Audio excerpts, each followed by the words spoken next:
sentença com trânsito em julgado e o direito de iniciar a compensação tributária sem multa isolada no caso de quaisquer compensações tributárias decididas em sentença transitada em julgado. Em especial, mas não exclusivamente, no caso do PIS e COFINS sobre o ICMS. Esclarecimentos introdutórios relevantes. Nesta matéria, apresentamos a multa pelo não recolhimento do imposto e contribuição no regime do lucro real por estimativa. Trataremos desse tema agora e também a multa por compensações indevidas ou não autorizadas na sequência. Ambas as matérias são aqui tratadas porque, sobre ambas, há a previsão legal quanto à imposição de multa isolada, sobre o que as jurisprudências administrativa e judicial têm se manifestado e está em vias de ser consolidado pelo Supremo Tribunal Federal. No entanto, como se verá, objeto de nossa atenção será a compensação tributária amparada por decisão judicial transitada em julgado, caso em que entendemos inaplicável a multa isolada, e muito menos a multa de ofício. E vamos expor as razões pelas quais entendemos assim. Neste tópico, vamos tratar da multa do artigo 44 pelo não recolhimento do imposto e contribuição no regime de lucro real por estimativa mensal. O artigo 43 da Lei 9.430 de 96 previu a possibilidade de o fisco, no lançamento de tributos e contribuições, exigir o crédito tributário correspondente exclusivamente à multa ou a juros, isolada ou conjuntamente. Nascia ali a multa isolada, tal como conceituada aquela que pode ser exigida, independentemente da exigência do tributo principal, de vez que a multa de ofício é calculada sobre e exigida juntamente com o tributo. Sobre o crédito constituído dessa forma, não pago no respectivo vencimento, previu a incidência de juros de mora, artigo 43, parágrafo único. Por seu artigo 44, inciso 2b, combinado com o artigo 2º, previu multa de 50% exigida isoladamente sobre o valor do pagamento mensal no caso de pessoa jurídica sujeita à tributação pelo lucro real que optar pelo pagamento mensal por estimativa e que deixar de fazê-lo, ainda que apurado o prejuízo fiscal ou base de cálculo negativa da contribuição social sobre o lucro líquido no ano calendário correspondente.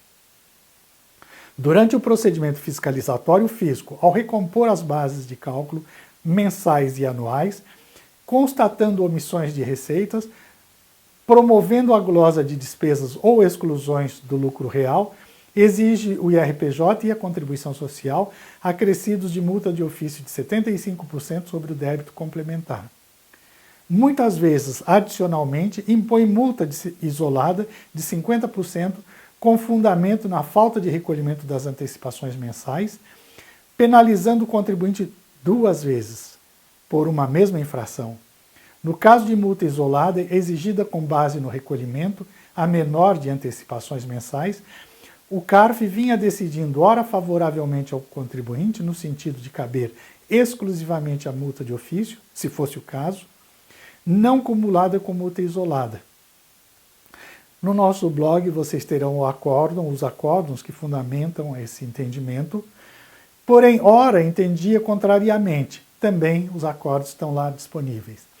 Já na situação em que ambas as multas são exigidas concomitantemente, multa isolada mais multa de ofício, as decisões do CARF eram expressivamente favoráveis aos contribuintes. Acórdão fundamentador desse entendimento também disponível em nosso blog. Esse cenário passou a mudar a partir do julgamento do acórdão 140.100.483 da primeira turma, 4ª Câmara, em 24 de 2 de 2011, que concluiu pela validade da exigência concomitante de ambas, multa de ofício mais multa isolada.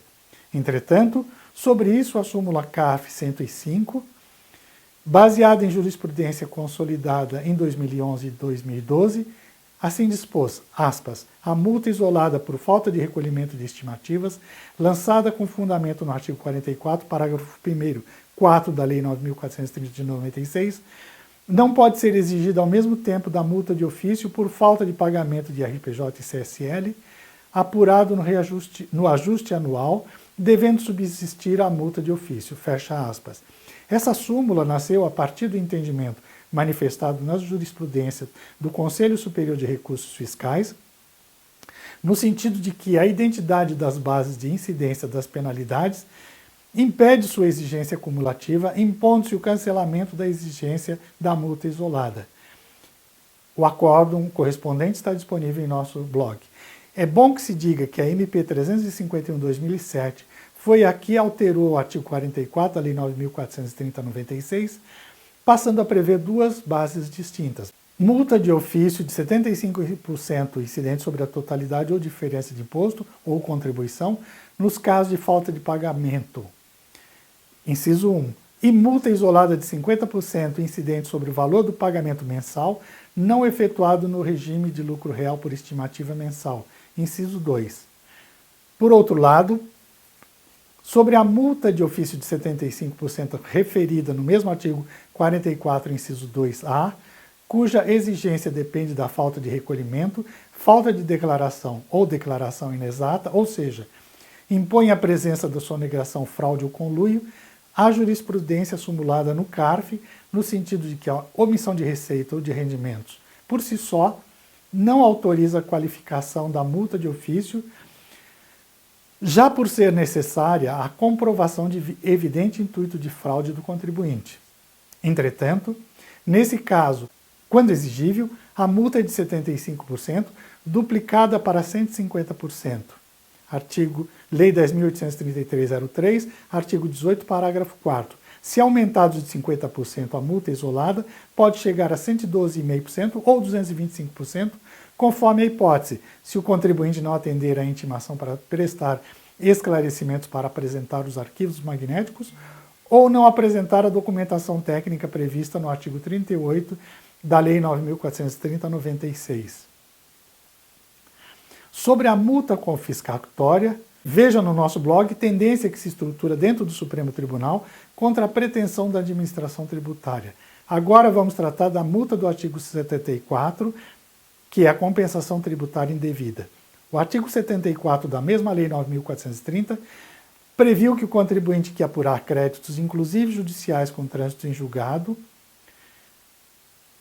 sobre tributo ou contribuição administrados pela Receita Federal, passíveis de restituição ou ressarcimento, poderá utilizá-los na compensação de débitos próprios relativos a quaisquer tributos e contribuições por ela administrados.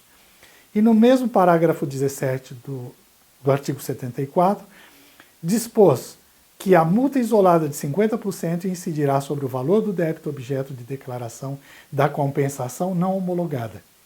A Lei 9.430/96, em seu artigo 74, no qual prevê a compensação tributária, também contemplou as situações em que a compensação é considerada não declarada.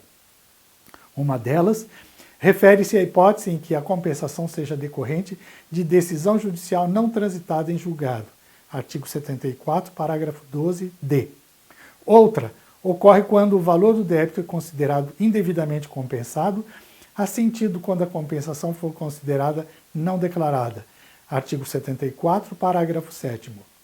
A base de cálculo para aplicação da multa isolada em casos de compensação considerada não declarada é o valor total do débito declarado pelo contribuinte, acrescido de juros e multa que se tentou compensar, constante da declaração de compensação. Fundamento é solução de consulta interna número 3 de 2012. Não homologada a compensação, será exigida multa de mora mais multa isolada de 50% sobre o valor do crédito objeto da DECOMP ou de 150% sobre o valor total indevidamente compensado, quando comprovada a falsidade na declaração apresentada. Receita Federal, pergunta número 11. O entendimento é que, nos lançamentos tributários por homologação, só cabe multa de ofício quando o fisco comprova, através da declaração do contribuinte, o pagamento parcial do tributo, ou não pagamento, e a multa isolada somente antes da declaração ou do pagamento antecipado pelo contribuinte, ou seja, quando o fisco não tem conhecimento do imposto devido. Isto porque a multa de ofício, que significa por iniciativa da administração tributária, só tem lugar no caso de lançamento de ofício, isto é, aquele em que o fisco promove ato revisional do lançamento. CTN, artigos 147 a 149. O artigo 149 do CTN arrola as situações em que, uma vez ocorridas, fundamentam tanto a multa isolada, incisos 2 a 5, como a multa de ofício, incisos 6 a 8. A multa de ofício, nesse caso, só sancionaria o descumprimento relacionado ao recolhimento do tributo, obrigação principal, enquanto a multa isolada sancionaria o descumprimento das demais obrigações de declarar, entregar documentos, etc. Obrigações acessórias. Veja-se que a lógica é a mesma nas situações em que incidente a multa de mora, 20%, cumulada com a multa de ofício, 75%. Esta última absorve aquela primeira porque a própria administração tributária entende não ser possível exigir concomitantemente, na mesma autuação, as duas penalidades, de mora e de ofício. Atenção ao exemplo para entender a lógica. Quando o ato de deixar de recolher o imposto antecipado mensalmente ocorre, nas hipóteses do artigo 44, inciso 2 da Lei 9.430/96, não significa isto que ele será preparatório para a prática de outro ato representado pela falta de pagamento ou recolhimento, ou pela falta de declaração. Artigo 44, inciso 1 da Lei 9.430/96. Desse modo, a infração representada pela não antecipação mensal, punível com multa isolada de 50%, já estaria compreendida na infração punível de ofício com multa de 75%. Esse mesmo entendimento e suas razões devem ser aplicadas no caso de penalidade sobre a compensação tributária não homologada ou considerada não declarada. Tal premissa, que dissocia a multa de ofício da multa isolada, já teve repercussão geral reconhecida em precedente da relatoria do ministro Gilmar Mendes, no recurso extraordinário 640-452. Ocorre que esse entendimento não foi consolidado em julgamento final porque o STF estava analisando, no referido recurso extraordinário, que está sob o tema 487, a constitucionalidade da multa isolada, mas não chegou ao mérito porque o contribuinte, em 2012, optou por programa de parcelamento, tendo então desistido da ação. Em 23 de 4 de 2020, o jornal Valor Econômico informou sobre o processo, recurso extraordinário 796939, Rio Grande do Sul, no STF, sob relatoria do ministro Gilmar Mendes, no qual se discute a aplicação da multa isolada de 50% sobre os valores de restituição, ressarcimento ou compensação tributária considerados indevidos pela Receita Federal, com fundamento na Lei 9.430/96, artigo 74, parágrafos 15 e 17. Trata esse recurso extraordinário do tema 736 de repercussão geral, no qual o ministro Edson Fachin já proferiu seu voto. Aspas. É inconstitucional a multa isolada prevista em lei para incidir diante da mera negativa de homologação de compensação tributária por não consistir em ato ilícito com aptidão para propiciar automática penalidade pecuniária. Na mesma data, Gilmar Mendes retirou da pauta do plenário virtual a ação direta de inconstitucionalidade ADIM 4.905, que trata do mesmo tema e do qual é ele também o relator. Seu julgamento no formato virtual foi agora pautado para ocorrer em 8 de maio de 2020. Aquela matéria jornalística informa tratar-se de disputa com impacto estimado em 32 bilhões para a União, segundo a Lei de Diretrizes Orçamentárias. Tanto o recurso extraordinário 796939 quanto a DIN 4.905 fundamentam-se na falta de razoabilidade e proporcionalidade e, também, na violação ao direito de petição no caso de aplicação da multa de 50% no caso de decomp não homologada, já que é aplicada a contribuintes de boa-fé. E a boa-fé está expressa no fato de terem informado ao fisco através da declaração decomp. Independentemente disso, o STF já afirmou o entendimento quanto a ser inconstitucional multa superior ao real valor do tributo, ou seja, de 100%. em nosso blog, disponibilizamos os recursos extraordinários que fundamentam esse entendimento. Além desses, encontram-se pendentes no STF casos com repercussão geral reconhecida. Aqui na sequência vamos tratar de alguns temas de repercussão geral, 816, tema 872, cada um deles tratando de fundamentando ou analisando questões distintas e, portanto, fundamentando questões distintas, e o tema 863. Agora vamos tratar de um ponto muito importante, contribuintes com decisões já transitadas em julgado, especialmente, mas não exclusivamente no caso de exclusão do ICMS sobre PIS e COFINS.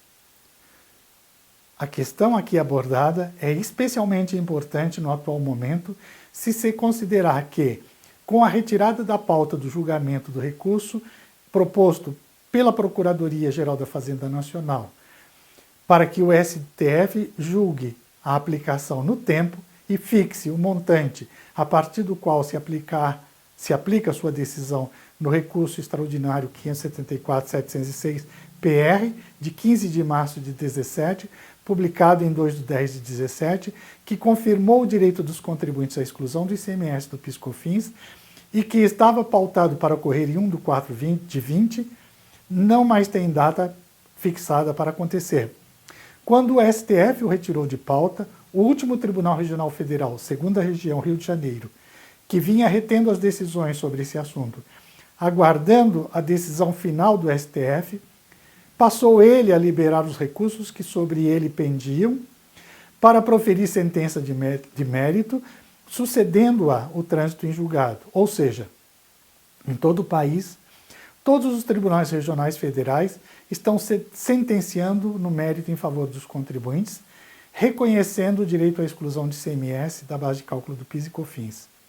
Por isso, torna-se relevantíssimo tratar desse assunto nesse momento, pois muitos contribuintes disporão de um título judicial nas mãos, mas poderão ver-se atados no tocante ao imediato aproveitamento desse direito. Sobre o trânsito em julgado de decisões autorizando aproveitamento do crédito decorrente da exclusão do ICMS sobre PIS e COFINS, veja-se, o próprio artigo 74 da Lei 9.430 determina que o contribuinte que apurar crédito transitado em julgado poderá utilizá-lo para compensação tributária. E o parágrafo 14 do mesmo artigo dispõe que a Receita Federal disciplinará o assunto fixando os critérios de prioridade para apreciação de processos de restituição, ressarcimento e compensação, com base no que editou ela a Instrução Normativa 1717 de 2017, fixando a exigência do pedido de habilitação,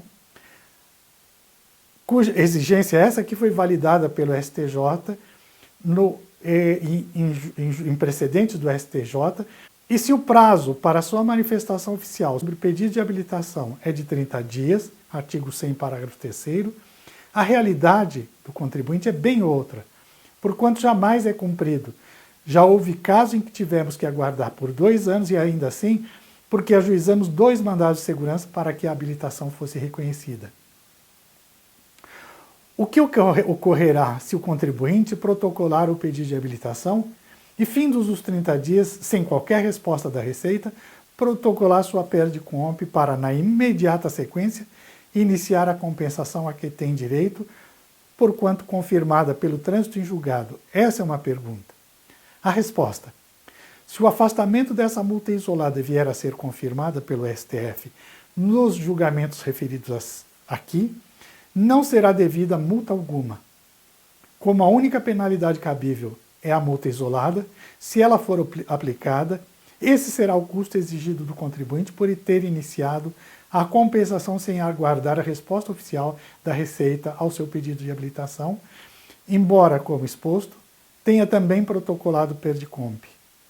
Entretanto, e isso é relevantíssimo, essa multa não é cabível mesmo que subsista após julgamento do STF, no qual a reconheça devida. Por quê? Porque a multa isolada só tem lugar quando o pedido de compensação seja não homologado pela Receita Federal. Não há previsão para não homologação, com fundamento no fato de o contribuinte não ter aguardado o resultado da habilitação. Aliás, ainda que existisse tal previsão legal, a homologação, por sua natureza, é ato que se inicia com a atuação do contribuinte, sem prévio exame da autoridade administrativa e que, no prazo decadencial de 5 anos, tomando ela, a autoridade fiscal, conhecimento da atividade exercida pelo contribuinte, expressamente a homologa. CTN artigo 150. Ou não.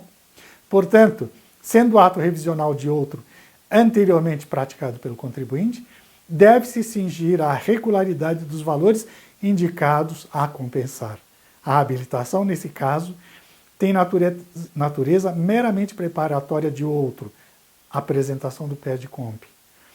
No parecer da Procuradoria-Geral da Fazenda Nacional, CART 2093-2011, a Procuradoria que o exarou concluiu que quando o contribuinte opta pela busca, perante o Judiciário, do reconhecimento do indébito tributário que o autoriza ao ressarcimento e compensação, a norma individual e concreta, que certifica a relação jurídica do indébito, é introduzida no mundo jurídico no momento do trânsito em julgado da sentença, competindo então ao contribuinte buscar a satisfação do seu direito, ali reconhecido, quer mediante precatório ou compensação. E indo mais longe, esse parecer assevera que o procedimento de habilitação do crédito reconhecido em sentença judicial não pode constar como condição prévia à apresentação da DECOMP. Conclusão: por todas essas razões, concluímos que a compensação do direito reconhecido em sentença judicial transitada em julgada é pleno em si e, respeitada a exigência relacionada ao pedido de habilitação sucedido do de homologação via PED-COMP, o contribuinte não poderá ser autuado no caso de fim dos 30 dias previstos para a resposta ao seu pedido de habilitação, não o tendo recebido, apresentar o PED-COMP e já iniciar imediatamente as compensações tributárias. Sobre o montante de seu crédito a ser apurado no caso de exclusão do ICMS sobre PIS/COFINS, aquele lançado na nota fiscal ou aquele apurado no livro de apuração do ICMS, ou mesmo sobre o período em que retroagirá no tempo para delimitar suas operações geradoras de seu crédito 5 anos antes do protocolo de distribuição de sua ação, 15 de 3 de 17, data da sentença no RE 574-706 do Paraná, ou 2 de 10 de 17, data de sua publicação, ou qualquer outra data, isso não estamos tratando aqui, porque ainda poderá ser definido pelo STF no julgamento do recurso apresentado pela Procuradoria da Fazenda Nacional e que seria julgado em 1 de 4 de 20, porém adiado sine die. Nós recomendamos matérias correlacionadas a este tema disponíveis em nosso blog Compensação Tributária, Novas Condições Impostas pelo Fisco, IN 1765 de 2017, Ilegalidade que justifica a busca do Judiciário, ou Compensação Tributária, Habilitação do Crédito Contribuinte, impossibilitado pela mora da Receita. O que fazer? Tratam-se de 2 matérias disponíveis em nosso blog e nossos podcasts, agora também disponível na Alexa, dispositivo da Amazon que funciona por comando de voz. Nós chamamos atenção para a absoluta relevância desse tema.